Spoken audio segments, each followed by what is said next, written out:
like witches at black masses, evil minds that plot destruction, sorcerer of death's construction, in the fields of bodies burning. Alrighty then, it is time to talk a little smack. And the only way to do that is with Bob and Jack. Welcome to another episode of Talking Smack with Bob and Jack. Jack Windsor, the birthday boy, kind of, sort of, a little while ago. What's going on, my friend? Hey, yes, thank you for letting the world know I'm a year older. And yeah, I'm doing super fantastic, Bob. It's great to be here with you. I want to start by saying today's episode is sponsored by the Freedom Foundation. Now, remember, the Freedom Foundation, they created optouttoday.com. That's the #1 tool to free government employees from union bondage. So if you go to freedomfoundation.com, you can learn more, and you can make a 501c3 tax-deductible donation, and your donation will be doubled if you put Talking Smack in the notes. So thank you to the Freedom Foundation, and thank you for tuning in, and thanks for remembering my birthday, Bob. Honestly, Yeah. I appreciate that. It was good. It was a great birthday, time with friends, time with some family, and it was super fantastic. Awesome. Another trip around the sun never hurt anybody. Of course, that's what I'm taking, as you can tell by my background here. I feel the need for speed. This would be a cool thing. Dude, Jack, no joke. It was right before we started, recording this podcast. I was looking around, just goofing around, looking for a fun virtual background, right? And I swear to you, nobody said this to me. I swear to you. I just thought to myself, I wonder if I can put myself in front of a scene, anything. And then I thought, literally, I swear to God, I'm not stealing anybody's idea. Hand to God, as I tell you this. And I thought maybe if I'm like in the cockpit of in Top Gun Maverick, by the way, one of the best movies I've seen in years, maybe a decade or two. I don't know. It was really, really good. I saw it twice. Once in the theater on IMAX, which is the only way to see that movie. My gosh. And then also at home. Anyway, I just thought it would be cool. And so I looked for it, and I just Googled. I don't use Google. I used, what did I use? Brave. I used Brave. I typed up Maverick cockpit flight scene or some crap like that, just to see what would come up. And this came up, as you can see there. It's exactly that. Hey, it's the Tom Cruise filter. That's fantastic. And I just thought, I'm going to put myself in that. So I just uploaded it as a virtual background, and I put I'm sitting in where you. Jack, is that not $1 million idea? I looked on after I did this. I did another Brave search, and I searched, virtual reality self simulator or self insertion into movie scene and nothing came up. It was just pictures of whatever, and nothing came up. Wouldn't that be a really cool thing to do? And actually, you'd probably be expensive because you'd have to buy the rights to each one of these pictures from each one of these movies or whatever. But like, you could put yourself, I don't know, on the shrimp boat in Tom Hanks' place, or you could put yourself in space, and there you go. That wasn't bad, actually. Yeah, or like Apollo 13. I don't know, just goofy scenes or whatever. I think that's kind of cool and that's not optimized for this. I just pulled a picture off the internet and sat in front of it. But if you optimize them for people to do that, to sit in front of as virtual backgrounds, I don't know, kind of cool. Could it be kind of cool? I think it could be very cool. Yeah. I think it would be super cool to see yourself in, those key scenes of key movies. Going back, though, by the way, to your idea that Maverick's one of the best movies ever, yeah. I have to agree. I saw it in theaters, in a theater with Whitney when we were in Florida. And interestingly enough, she just watched it again last week. And really? I didn't realize this. I think they said this at the beginning of the movie, perhaps, and I may have missed it the first time. But do you know that they went to flight school, and that was not a simulation. They were flying those planes. Is that crazy? I didn't realize that until Whitney brought that up to me last week. I know that Tom Cruise has been doing that. He's got his pilot's license. He flies a lot of these things, and I mean, not the craziest stunts. All that CGI in the movie, like coming out of the the valley and up the mountainside and all the rest. Yeah. I mean, not that, but yeah, I knew Tom Cruise did. I did not know that any of the other actors that were playing the fighter pilots learned that and did it too. I knew Tom Cruise was doing that for a long. He's a nut. I mean, he does all of his own stunts. Did you know that? I mean, like all the Mission Impossible things, the cliff hanging things, and the motorcycle jumps. He's broken bones and stuff because he is talk about a dude dedicated to his craft. But I didn't know the other guys flew too. Yeah, I didn't either, and I'll have to fact check that. But according to my conversation with Whitney, she said, no, they were in, 3 months of flight school, like 12 to 13 hours a day. And several of those scenes, they're literally in the sky. And I thought, holy smokes, man. That's crazy to me. That is cool. I can fly, but I don't know if I could fly like that. Oh, my gosh. That takes commitment. That's a movie that took commitment, but it probably adds to, the entire chemistry, the entire performance. It was awesome. Yeah. I loved it. Yeah. Let's fact check that and see if Whitney's full of Whitney or if she's spot on this one. We'll see. I want to know. I want to know if all those actors. I'll let you tell her if she's wrong, Bob. I'm not going to do that. That's a smart move. But anyway, yeah. So I just had a little fun with the virtual background here. So enjoy that. It'd be even more fun if I was like Rocky or something and getting blasted in the face by Clubber Lang or something. That's just a neat idea. I really think you could make virtual backgrounds of all these different scenes and let people use them for their Zooms and their podcasts and their whatevers. It could be a really fantastic idea. So if anybody uses it, I want rights. Right now, I get a cut because if anybody makes that company, if some company starts producing these virtual backgrounds from movies, you heard it here first. All right, just want that to be clear.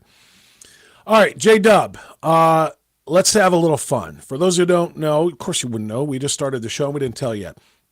We don't have a guest on the program today, and we're not just going to talk about the one major topic of the day because that could be very different for everybody. And Jack, that's what we do all the time anyway. We try to stay topical and newsworthy and so forth. But today we decided to do something different. Rather than strategizing and game planning on the on the topic of the day and kicking it around and we'll talk about this element or that element or whatever, Jack, I said pick some topics. And I'll pick some topics, and we won't tell each other, and we'll do them 5-10 minutes at a time. We'll just fire one question or topic at the other guy for spontaneous, unscripted, unplanned, unresearched, unprepped response, and see what the hell happens. I think it could be fun. I've got 5 or 6 topics that I'm ready to rock with for you, Jack. Okay. You've got yours, and I'll let you go first. But I just think this could be a little bit of fun here. I have no idea what you're going to ask me, so I'm not prepped for it. But I'll see what I can do, and vice versa. Okay. What do you think? Well, yeah. Let's do it, man. I have several thoughts in my mind. I'll start here. So Bob, we talked last week about the coup of 22 and the speaker steal of 23, as it's so affectionately been called throughout the Buckeye State since around January 3rd. Obviously, I'm referring to. Did you come up with that, by the way? I've been crediting you. Okay. Yes. On the radio, whenever I talk about the speaker steal of 23 or speaker steal 23 or whatever, I say I think Jack Windsor came up with that, but I wasn't sure. No. Yeah, that's not something that we published in the news outlet, but it is something that I've talked about on these podcasts and places where I can editorialize a little bit. Yep. But Derek Marin was the guy that was supposed to win the speaker's gavel because the Republicans, who have a supermajority in the Ohio House of Representatives, decided that behind closed doors. But there was a coup, and it was led by Jason Stevens, who is now the Speaker of the Ohio House of Representatives. He worked to pick off 22 Republicans, 21 actually, 22 including himself, who had previously committed in caucus that they were going to vote for Marin. Although I do have to correct that. Scott Oslanger, I understand now, did not commit to that. He actually left the room when everybody voted that, hey, we're going to back Marin on January 3rd. So Stevens partnered with 21 other Republicans and 32 Democrats to undo what the Republicans did in the caucus and make sure that Derek Merrin wasn't the speaker. So, Bob, we talked a lot about why we think it happened and what people on Derek Merrin's team are saying happened and why it happened. So my first question for you is, do you know what Jason Stevens and some members of his team are saying is behind the reason that they decided to vote for him, and maybe why Democrats chose to vote for Stevens? Because remember, they're saying there was no deal. He didn't do anything to sweeten the deal for us. So that's my first question. Do you know the narrative now that the coup of 22 is pitching? First of all, why did Olschlager leave the room? Do you have to take a leak right at that moment? Or was he making a statement? I don't have to commit to what the other 66 members of my super majority wanted to commit to. Yeah, so the comment I heard, because I asked the same question, and the answer to that was, well, he's not a confrontational person. And then I thought, well, wait a minute. Did he leave because he didn't want to say no? Or did he What's more would he have voted yes confrontational? because...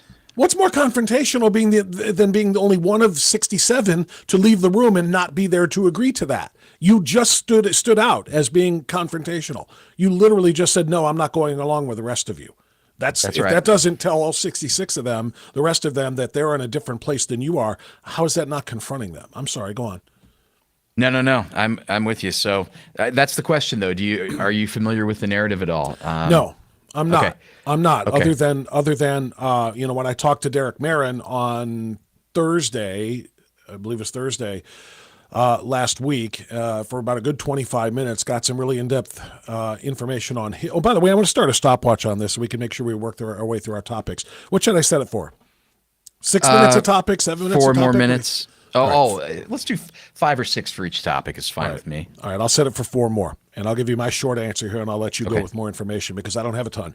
But I talked to Derek Merrin about what his thoughts were, and he said, look, there are many of the guys that are on that gang of 22, many of the people that he does consider conservatives, and he really thinks are probably good people. Well, not are probably, are good people. Who made a decision that for whatever reason they thought was right for them, or made a decision they thought was right for their constituents or whatever. But he declined to talk about specifics about what they wanted, what they thought that he couldn't provide, or what they thought they could get from the Democrats in a deal to get them to come on board and vote for Jason Stevens. So he talked at length about why he is the way he is and what he plans to do going forward.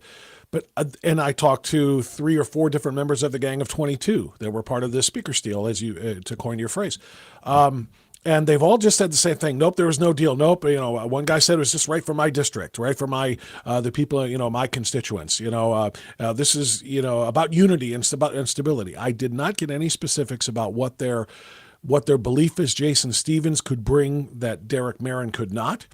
Other than that he's a little bit more malleable and able to perhaps negotiate with the Democrats more, and that's why the Democrats would support him. So that's really all I have, Jack, to be 100% honest. Okay. Well, it was interesting. So, we talked about this ad nauseum last time, but the first thing I heard out of the gate was a little bit about what you just said, that Derek Merrin maybe wasn't a good leader, wasn't organized enough. He didn't call me. He promised me a spot on the leadership team, right? All of these, what I would call ticky-tacky examples. Now, there was one thing that and those stood aren't out necessarily accurate, by the way. They may be saying that, but I asked Merrin about that. And he said while he was at his father's bedside in hospice care, dealing with that family tragedy that, of course, led to his father's death, and we all offered our condolences and prayers for that. But he was making calls. He was talking to people. He was talking to Jason Stevens. He was talking about all of them about leadership and committee. So they say he neglected and lacked, the personal skills to reach out and organize. And Derek tells me that's not true. Sorry, go on. Several others told me that that's not true as well. But we also heard the counterpoint to that, right? That, well, he actually reached out to Allison Russo and the Democrats first, and he said, well, I'm going to be speaker. So my job is to communicate with them and understand kind of what their objectives are, get the calendar set, committee assignments. That's one of the big keys is like figuring out which committee does each person want to be on. But it's interesting, right? So they're saying, well, he didn't call anybody. But well, wait a minute, he called Allison Russo. But I thought it was interesting when I talked to, and it was well over a dozen lawmakers when we broke the story about the coup, actually the night before it happened, and then the next day it happened. I heard a lot of what we just said, and I did have one person say to me, this is really, I want to be off the record here. He said, this is really about making sure that Matt Huffman does not become, an 8-year speaker in the Ohio House. So that's the scuttlebutt now, and I had to have that explained to me a little bit. Huffman right now is the Senate president. But the goal was, according to the person that told me back then and someone who separately told me over the weekend, interestingly enough, neither one of them wanted to go on the record. So take that for what it's worth. But the idea is that Matt Huffman, who's the Senate president, he's going to term out in the Senate. He wants to run for the House again. And then I believe he would have, 4 2-year terms that he could be in the House. And so, Derek could be speaker for 2 years. And then they were saying, well, we're going to have this long stretch of Matt Huffman, and conservatives don't like Matt Huffman is the reason that I got, that he sat on several pieces of legislation while he was in the Senate. And I said, okay, well, that's interesting. Why would the Democrats not want Matt Huffman? And the rumor is that he didn't play well on the redistricting commission, that he split up districts that were heavily, Democrat just for the sake of doing it, wasn't really kind, didn't respond to communications, and Bob Cupp apparently went over well with the Democrats. So our that's our timer is up here, Jack. So I'm going to jump in and say this: if they don't want Matt Huffman to come over and win 4 straight 2-year terms, then vote him out. You outvote him. If you're concerned about that, fine, let him come over. And if he wins, that's your choice. You're still going to have the supermajority. And if he wins another one after that and another one after that, I mean, what are they saying? Nobody's forcing him on them, right? Am I missing something there? No. But the conversation I had over the weekend was, well, look, this is, this is the deeply rooted, moderate rhino Republican faction that really wants him to get into this, the House and then become speaker, and we don't want that. So, but are there more of those? Are there more of those in the rhino Republican faction than the conservative faction? Because right now, I would say no, since it's 45 to 22, as you pointed out. 45 is bigger than 22. Yeah, and so the argument is that Jason Stevens is super conservative, and he could be in that speaker's role longer, which I don't know. I don't know if I buy that. I mean, there's a lot you can do there's a lot you can undo. Within a caucus, I'm certain if they wanted to pick a better speaker, they could. But I digress. I'm going too far in the weeds on that. But I just thought it was extremely interesting.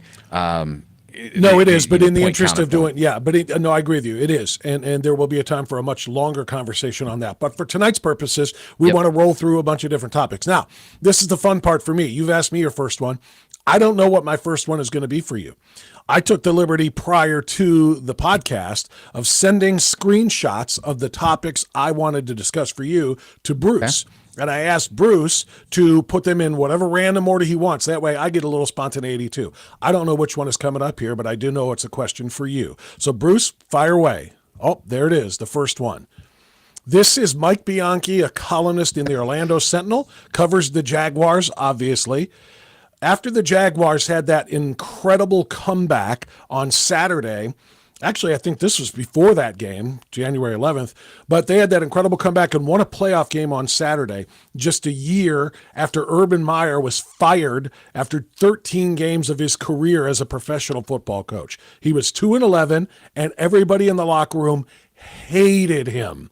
The culture was abysmal. So there you see it. Bianchi says, the rise of the Jaguars proves Urban Meyer was the worst coach in all of NFL history. Jack, I'm going to set the timer here. We're going to give us 5 minutes on it.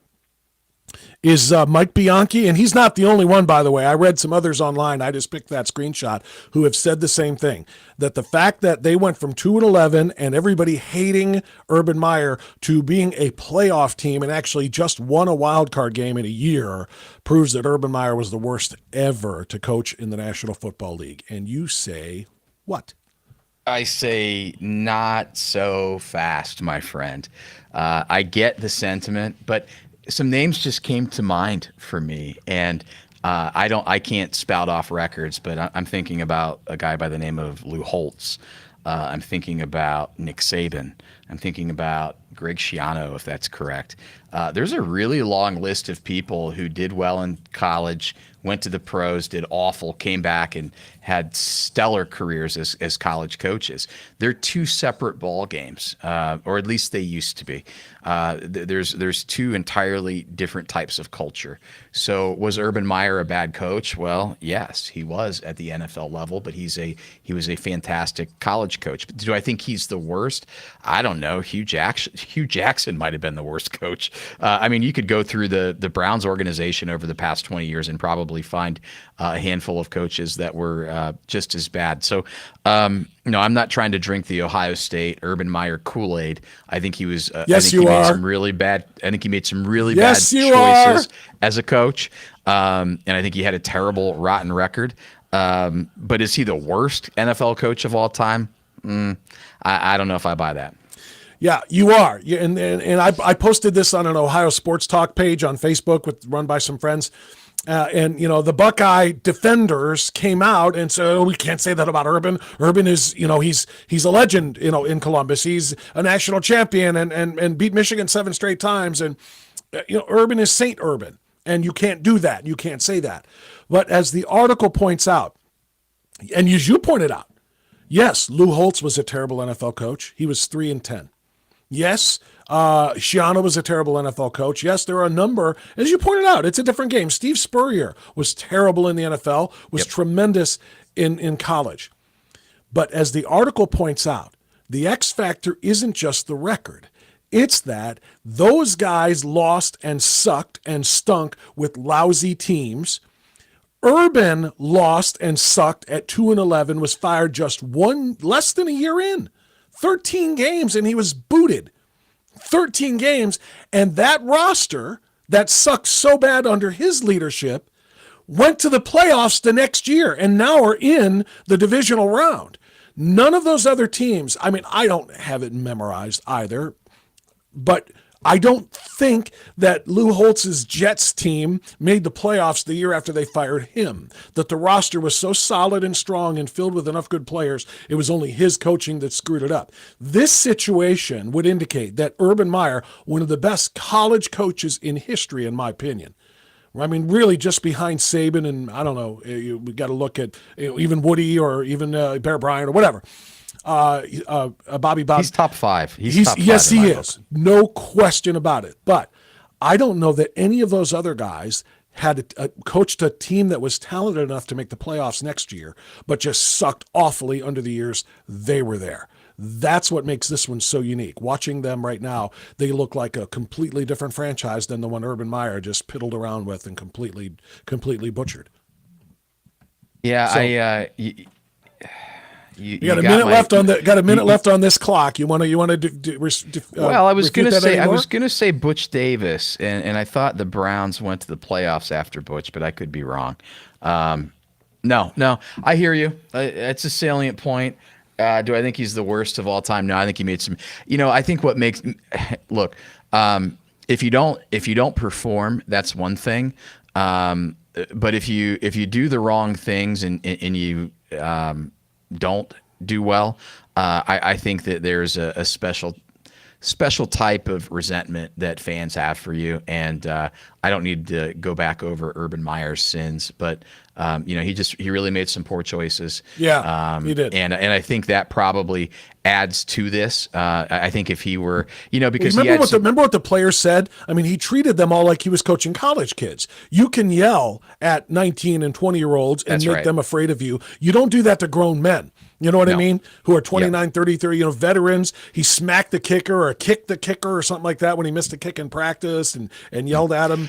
I mean, those kind of things. It just you can't do that in the NFL. I will tell you, I've talked to a former Ohio State kicker in the past year and a half who played under Urban Meyer, and one of the first things he said to me was, "I wish that I had not played under Urban Meyer."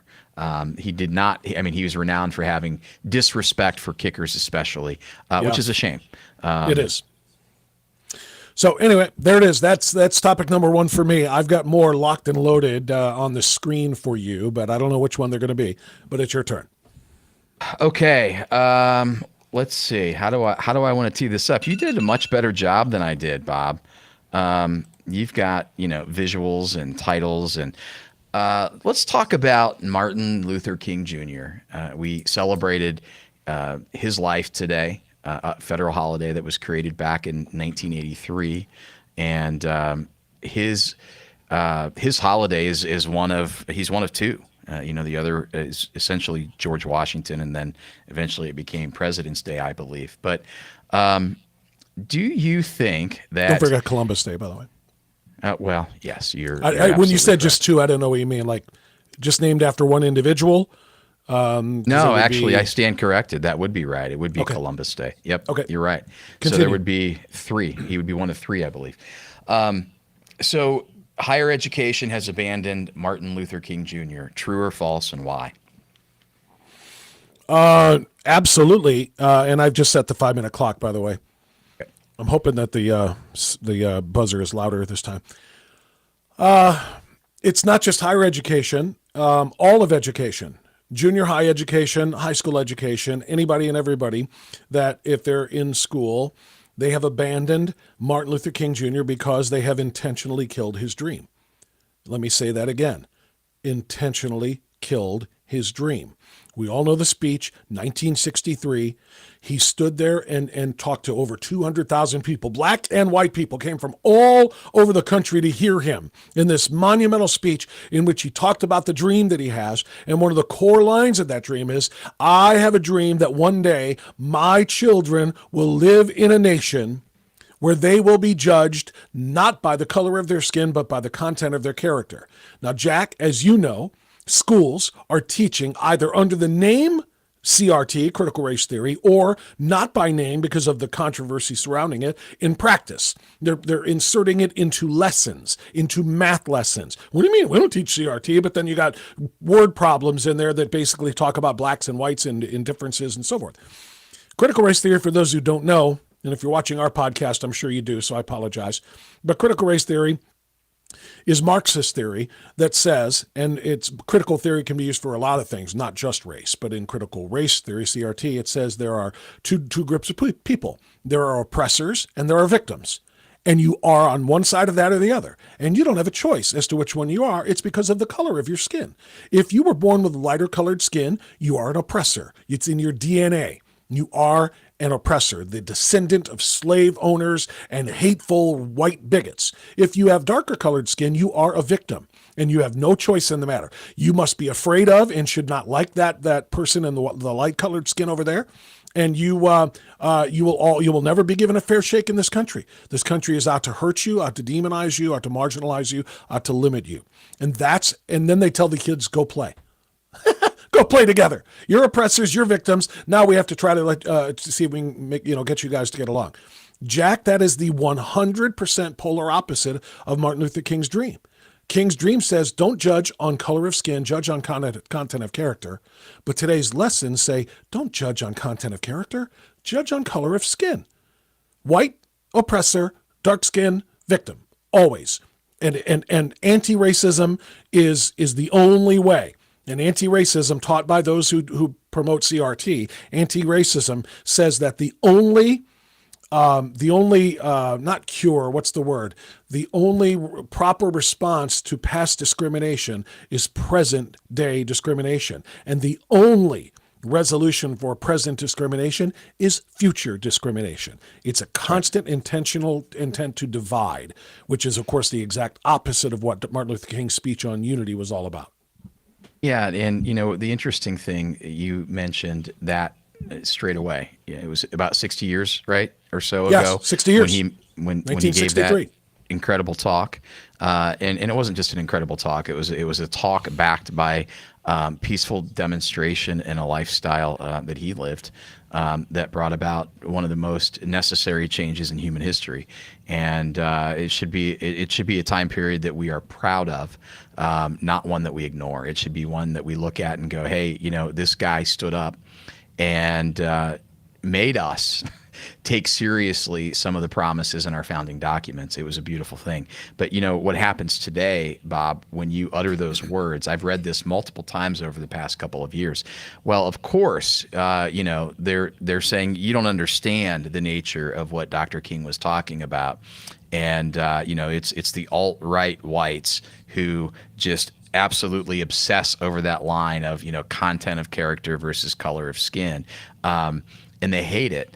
So I believe it's Harvard and the University of North Carolina are currently fighting at the Supreme Court level to maintain long-standing practice of discrimination based on skin color, based on race, And ethnicity. which is the ethnicity, which is the absolute antithesis. Now, you also mentioned, and I want to make sure that folks don't think you're making it up, that you said, hey, not only is CRT a thing, they can put a different label on it, but it just seeps into every topical area, and it does. Look, I read a math problem that my daughter brought home last year, and I about fell out of my chair. I should have known better, but the math problem said, hey, if you have 20 apples and you have 4 desks, how many apples do you need on each of those desks in order for the apples to be distributed in equity?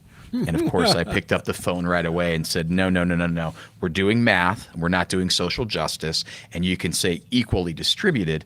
But it is something that does not only exist at higher education. You're absolutely right. It exists at every level in our schools from pre-K all the way up.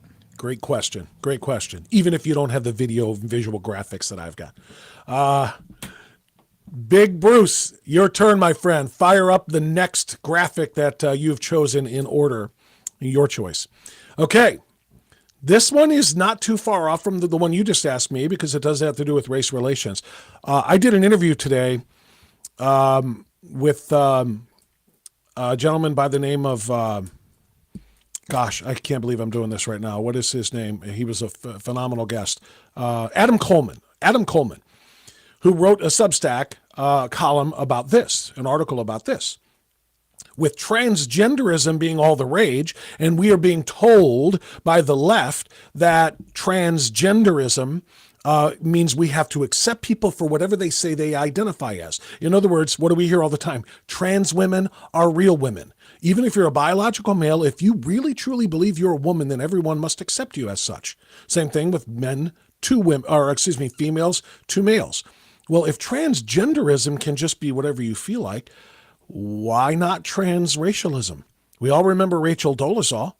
Jack Windsor, is transracial identification acceptable if we are supposed to be accepting of transgender identification? Can a white person say, I really identify as black, and vice versa, and have that be accepted? Fire away. Let me try to get this one around the barn quickly.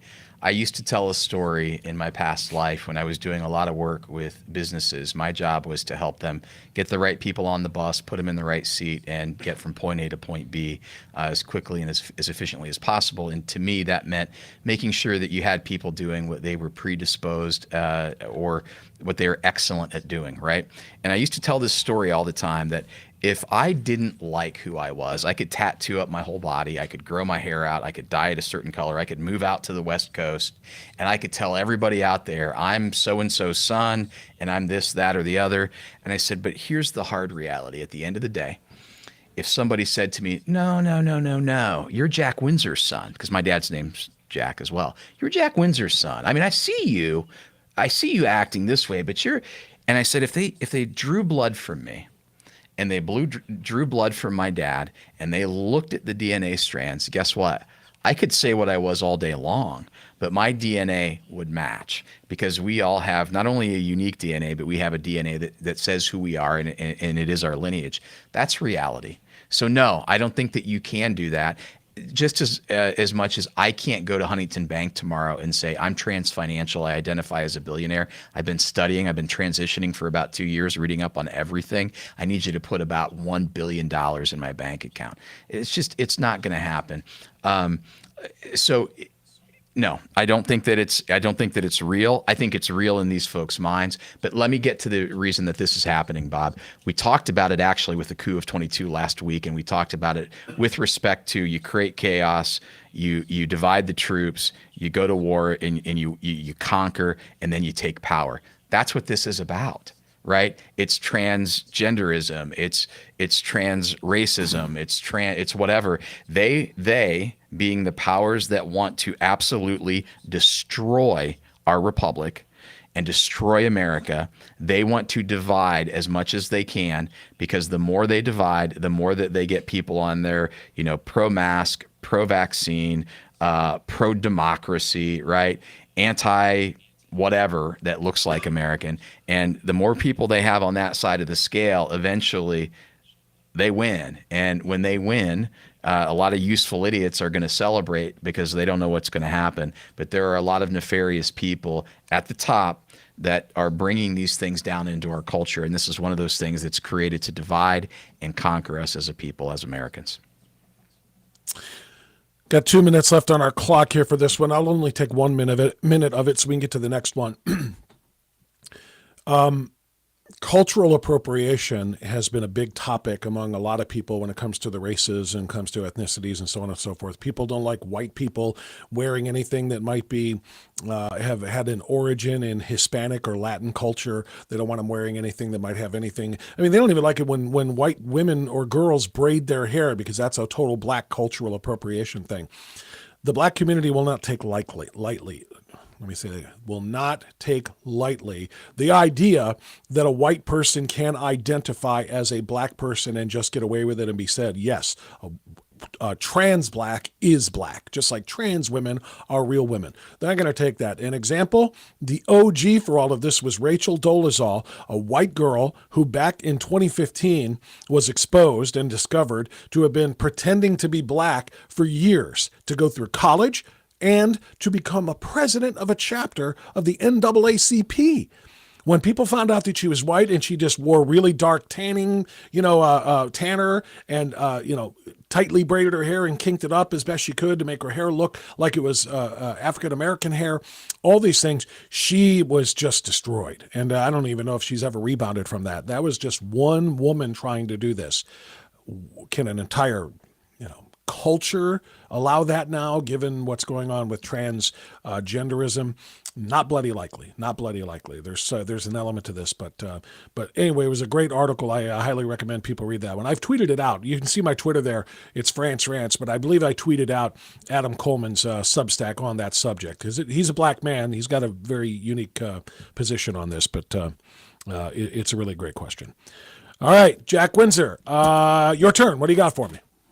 All right, Bob. So the Ohio Department of Transportation is in the process of conducting surveys. If you go to ohioroadfunding.com, you can weigh in and share your opinion there. But I want it here first. The Ohio Department of Transportation is calling the gas tax unsustainable, and they're going to use $4 million in federal grant money to develop. Well, actually, they've developed it. They've developed the website, and to undergo this study to seek public opinion on the potential funding options. If the gas tax goes away, because we're going to drive different cars, spend, and people may go full electric at some point. How do we do it? So, what's your opinion on Ohio doing something different than the gas tax, or potentially increasing the gas tax? I'm going to start the timer on this, but I'm going to have to ask you to give me a little more info when you say doing something different, because that's a really hard question to answer. Are we talking about eliminating the gas tax and replacing it entirely with something else used to fund the construction and upkeep of our roads and our bridges and so on and so forth? Is that what we mean by something different?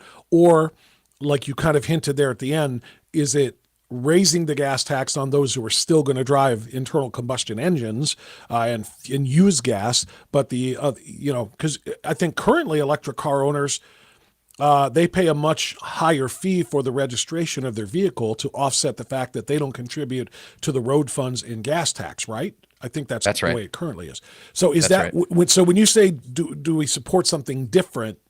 Is it one of those two things, or those are all still options, or what? Those are all options. I'm asking though what you think. The idea is that they're going to gather all of this information from Ohioans, and then they're going to kick it over to the General Assembly, and then the General Assembly is supposed to use that and calibrate their legislation based on what ODOT discovers. So yes, it could be eliminating it. It could be, for example, creating. I would call it a use tax, right? Like if you're using the roadways and bridges more than you pay more Based on but mileage. based on mileage. That's right. But I don't like that, because that means we would have to report to the government, or they would have to put something on every car that's sold, or retrofit every car with something that chronicles their miles. And to me, that's a violation of privacy. I don't want anybody tracking my miles. I don't want to care. That's nobody's business other than mine. So I don't like that idea. I'll be honest with you.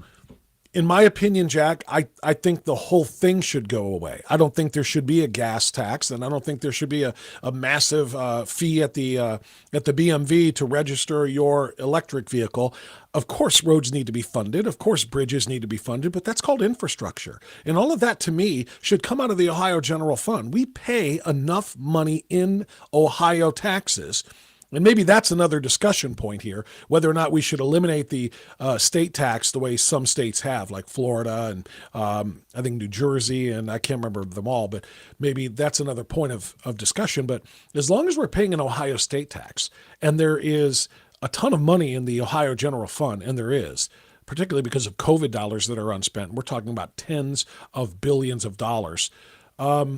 No, I don't like the idea of increasing the gas tax or extending that over to the electric vehicle side. I think they should eliminate it altogether. Fund what needs funding with the general fund and go on from there. No, I like how you're thinking. I'm not certain how I feel, other than I don't know if we've talked a lot about this in the past, Bob, but I'm a guy who generally thinks that if the government is going to take my money and do something with it that I don't want, that's theft. So I'm not a huge proponent of overpaying. I'm not a huge proponent of funding everything. Right now, for example, Governor Mike DeWine is. Did you listen to him, by the way, talk last week about what he really wants to do in this next term, and as it relates to mental health and making Ohio kind of the place where mental health is exceptional. Did you catch that from him? I did not catch most of that. No. Yeah. No. And I just, again, laws don't change people, hearts change people. And so, there's a lot that goes on with mental illness and mental wellness that I don't think that the government is going to solve. So, to your point, though, bringing it around the barn with the Ohio Department of Transportation, I don't know what it would look like, but I would be a fan of whatever I am doing, whether it's buying gas or mileage or toll roads, something. I'm in favor of paying for what I do and what I use. So I really want to noodle that a little bit and see if there is a creative way to do it. But mileage does seem. But let's think about it, though, Bob. If we're filing our taxes and we're self-employed, we record our mileage anyway, and we report it on our taxes. So could we use that same type of methodology then to determine how much we have to pay that portion of our state tax? Yeah, there is no real easy answer here. The bottom line is our taxes go toward whatever it is our legislators say they go toward. I don't want to say, hey, I've never had to respond to a break-in. I've never had to have a police officer respond to a break into my home, so I don't want to pay so much for police, taxes to fund our police officers or our state highway patrolmen. I don't want it to be just I used it, therefore I pay for it. You can't do it that way. It has to be available for you to use when you need it, whether it be a road, a bridge, or a cop. So that's why we have a republic. We hire people to represent us to go there and make those decisions for us on a big picture for everybody, rather than each of us saying, okay, I vote for this because I use that. I don't vote for this because I don't use that. That's, a true, pure democracy, of course, is a recipe for disaster. That's why we have a representative republic. So, all right, Jack Windsor, are you ready for my next one? Let's do it. I don't know what it is. Here it is. Aha! George Santos. One of the 4 Republicans who flipped seats in ultra blue New York turns out to be just a great big giant fraud. He's a liar in every sense of the word. He lied about his ethnicity. He lied about his religion. He's lied about his sexual orientation. He's gay, but he stayed married for some 7 years, I guess, to make it look like he was straight. He lied about his college experience, about having a degree, about working for financial firms and so forth. He's just a big liar. And he was elected. And now some want him run out. The Democrats want him run out of Congress. Jenna Ellis, who is a strong supporter of Trump, asks the question. If the GOP wants to be a party of principles, the majority should call upon him to resign or expel him. If you were a Democrat, we'd be calling for it, so why not now? Jack Windsor, should the Republican Party push for the expulsion of George Santos from Congress? That is a great question. If I'm standing on principle, that part of me says, well, yeah, we want someone there that is honest, is trustworthy, has integrity, right? Because we can't kvetch about the other party being something that we don't like, being dishonest, being nefarious, and then, when it's our time to step up to bat, we, strike out, essentially. So, but I think that also I believe in rule by law, right? What is legal? What is the appropriate thing to do?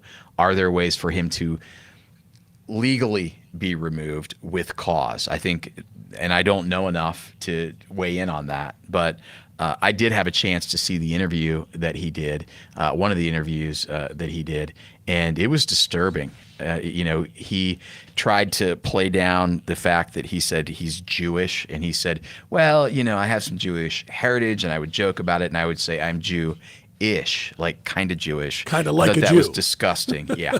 And then they asked about his work, with some of the big financial firms, and he said basically, I worked for this company that did work with them, so technically I did work with them, but if I had to explain this to constituents, it would basically be over their head. And so then now he's talking as if he's some elitist, and he just seems like a habitual liar. That is extremely disturbing. Is it illegal? I don't know. If there's a way for him to lawfully be removed, and his constituents want that, I think that's the important part. If his constituents want that, if they did a recall election or something, perhaps that's the way to do it. But it's not something that I like, and it's not something that I support. So you would support him being expelled if you can find a legal way to do it? Yeah, if there's a loophole that says let's have a recall election, let his constituents decide. I don't think there is. Because this isn't he didn't get hired by a firm who could then fire him for cause. He was elected. And it's up to the electors, the voters, to vet their candidates. It's up to them to look and say, all right, what do I know about this guy? It's also up to the press. A curious press used to be the vetter, if you will. That's why they run slates in their op-ed pages before every election. This is who we looked into. We interviewed them. We looked at their backgrounds and so forth. And here's who we recommend. Here's who we endorse. And it's up to the electors. And then in this case, it's a buyer beware situation. You didn't do a very thorough job of vetting the guy, and you voted for him, and now he's here. Now, do I, as a GOP person of integrity, want that guy representing my party? No, I don't. But you know what? Elizabeth Warren lied for years about being a Native American, lied through her teeth to get jobs, to get advantages and promotions, and lied as a U.S. Senator. Nobody called for her to be removed because she's a big fat liar. Hillary Clinton lied for years and years as a senator, as a first lady, as a Secretary of State. Remember, I landed under sniper fire in Bosnia and I almost got killed and all of that stuff. She was All just of it was a fabricated. blatant false. Yeah. And, Joe Biden, the current president of the United States. I have an article in front of me that only reason it's here is because I used it on the radio. It's by Mark Thiessen. And it covers just some of the most, and you could make this a 6-volume text, but it's just one article with a limit of probably 750 words in which it covers everything Joe Biden lied about, from his college career to his Senate career, to his work career, to things that happened while he was on the job. I mean, it's just a litany. He's pathological. The guy is pathological. That guy, Joe Biden, continues to tell people in speeches that his son died in combat. His son died of brain cancer 6-8 months after coming back from Iraq. But he wants people to think, what a terrible thing. His son died in combat. It's a terrible thing that his son died, period. That should be enough. But he has to lie about it and embellish it. My point being, if George Santos is run out of Congress, Joe Biden should be run out of the White House. He's told more lies than George Santos has. And as a matter of fact, what I would say to George Santos is this: don't voluntarily resign and step down. In fact, set your sights higher. You should have the aspiration to be a president one day. Because if Joe Biden can do it, you sure as hell can do it. That's the way I see it. Well said, Bob. Jack, we probably have is it time mine? for one more for each of us, like 3 minutes probably each. Yep. Okay. So there's an Ohio lawmaker in the Ohio House. His name's Richard Brown. He's a Democrat from Canal, Winchester, and he wants to use Damar Hamlin's situation in Cincinnati on January 2nd when he collapsed. He wants to use that to make sure that AED devices are required at all public and private schools and public recreation facilities across the state. Is that a good use of the Damar Hamlin tragedy? Is it a bad use, or somewhere in between? The AED device is what? Is that like? That's because I think there are defibrillators like the already. Yes. Is it a defibrillator? Well, I mean, there are defibrillators in almost every gym. Well, let me look. Hold on. Every Hold on. Planet Fitness, every World Gym, every this, that, the other thing. I think there's defib kits everywhere in case somebody has a cardiac emergency. So if they're saying have that at all sporting events too, okay. I don't see the controversy in it, to be truthful, if that's all it is. Is that it? Okay. Is it a defib That's kit it. or is it something else? Yeah, I'm looking at AED, and it essentially it's a defib lifeline. So yeah, that's what it looks like. I've never walked into a gym. In fact, there's a defib kit already. When my kids were playing CYO sports, they're both in college now, but this isn't that long ago. You walk into virtually every gym that hosts CYO games, there's, in addition to fire extinguishers on the walls, there's defib kits. I mean, cardiac events can happen almost anywhere where athletic activity is happening, particularly now, but I don't think there's much controversy in that. I say, sure, you want to make sure that it's on every, if you got to throw in a few bucks for it, from the state fund to make sure that there is something like that. I mean, hell, it might be an 89-year-old man watching his great-grandkid play basketball in a gym or play football. He might collapse, and if you've got something there to be a life-saving tool like that, I've got no problem with that. Yeah, this bill was in the General Assembly last session. He'll reintroduce it this session. I think it's a good bill. Frankly, I thought that was already required. I was fooled by this one. And but here's what I'm also going to say. I'm going to use this as a platform to pitch our Thursday night. Thursday night we'll have a cardiologist with us, and I think it's super important for states to investigate big pharma and say, what the hell did you mean that these were completely safe and completely effective? I think if we're going to do the AEDs, we absolutely have to do those types of investigations. And we'll have that conversation Thursday on our next Talkin' Smack, which I'm looking forward to. And Jack, I'm glad that was your last question for me, because it kind of unwittingly ties into what my last question is for you. Bruce, let's throw that one up. I don't know who this person on Twitter is, Seb Lee, doesn't matter. It's the question that got me, and it got a lot of responses. Can you forgive those who acted the way they did because they were afraid? I don't think I need to explain what the context of that is intended to be, Jack. You know it, and so do I. So I'm setting a 3-minute timer here. Go ahead.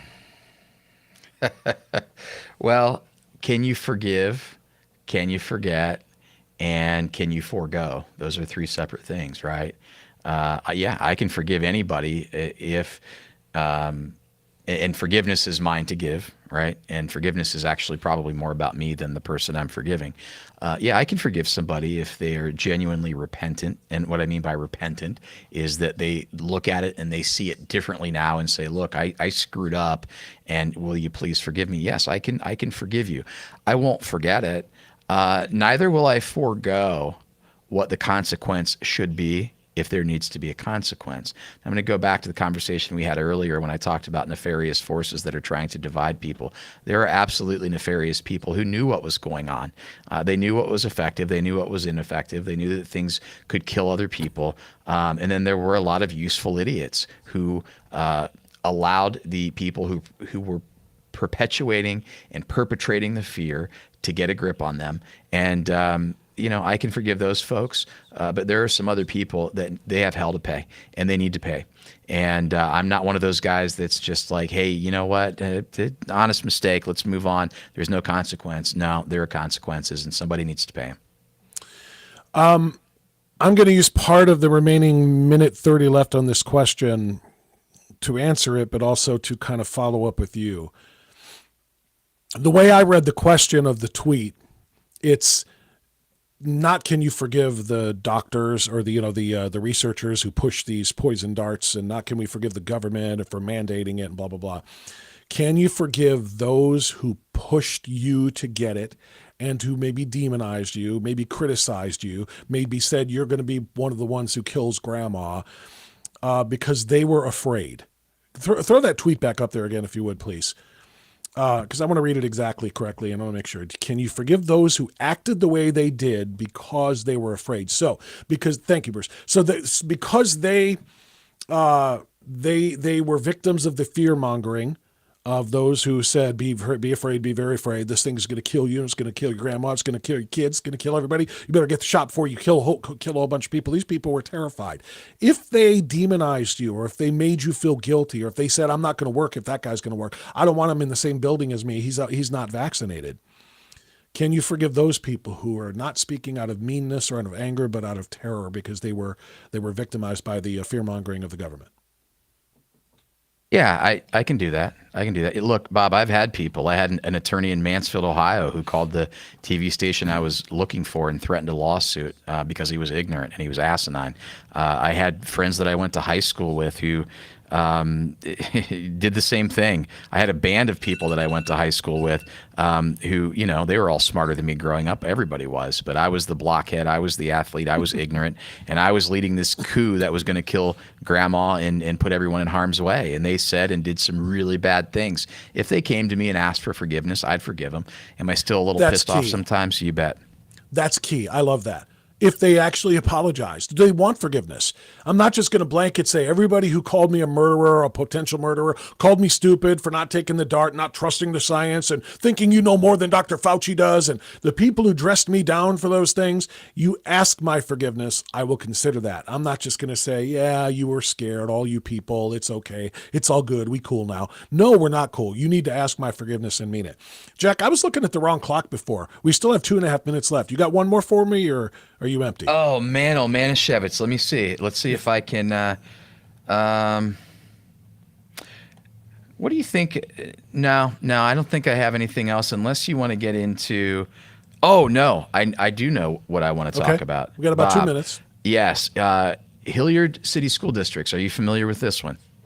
I don't know. I'm familiar with some of Hilliard because Okay. we've had conversations on the radio about some things going on there. My understanding is that there are a group of 12 parents of children in Hilliard City School District that will be filing a 36-page lawsuit with the United States District Court in the Southern District of Ohio for declaratory judgment and for injunction. Now, the declaratory judgment would be to ensure that parents have rights to have access to treatments offered to their students by the school and any information that's gathered by the school when they interact and talk and discuss with these students. And then the injunction would be to enjoin the school from or stop the school from actively soliciting these private sexual conversations with students. So Hilliard City School District is being sued by 12 parents in the United States Federal District Court. Well, I've got less than a minute to answer this, and I guess that's okay because given my vast legal experience and my law degree, I can absolutely respond intelligently to a 36-page lawsuit that I just now heard of that hasn't even been filed yet. That's my smart-ass way of saying, of course I support it. Because everything they're doing at that school to the parents, if they are talking to the kids about things that the parents have a right to know about and they're hiding it from them and making sure that they don't tell them about these sexualized conversations and trying to get these kids to think about maybe being something different or asking themselves, that's called grooming. So if what you said to me, Jack, in all of that language is the parents are suing the school for trying to groom their kids, what do you think my answer is going to be, my friend? What's yours? Hell yes. There you go. We did it. All of our legal experience right there in less than 60 seconds. I look forward to learning more about that one, Jack, and I'm sure you're going to have more of it in the Ohio Press Network, right? You betcha. That's what we're going to look forward to. And in fact, we'll probably talk about it on the radio as well. For those who don't know, Jack is my regular Wednesday commentator on all of the things going on in Ohio news and beyond on AM 1420, The Answer in Cleveland. So Jack Windsor and I will indeed discuss that there. And we'll be back on Thursday for our next live. This one will be a live Talkin' Smack podcast in which we're going to talk to a cardiologist about the reality of what's going on with all of these people dropping suddenly with cardiac events. There was, obviously the most famous of which was on national television during an NFL game, but it is not the only one. There are tons of them happening. So we'll look forward to that coming up on Thursday. Jack, hey, Bob, I do word? have one more question. Yeah, one more question. So if you're the quarterback for the Baltimore Ravens, you were taught, right? Do you reach over? Do you try to break the plane of the goal line that far out, man? Not that far out. You saw that Trevor Lawrence did that on the 2-point conversion, which gave them the opportunity to win in against the Chargers on Saturday. He did the same thing. Big, long, 6'5" guy reached out there and it was unobstructed, but he was only like a foot out. Tyler Huntley was too far. Huntley was too far back. He was like on the 2 or something, and he had no chance of reaching over there. Tremendous play by the Bengals, and I still hope the Bengals lose because I hate Houday. All right, that's it. That's all the time we got for Talking Smack. Maybe we'll talk more smack about that on Thursday as well. Jack, thank you, buddy. Thank you, Bob. Thanks, everybody, for listening to Talking Smack. See you next time.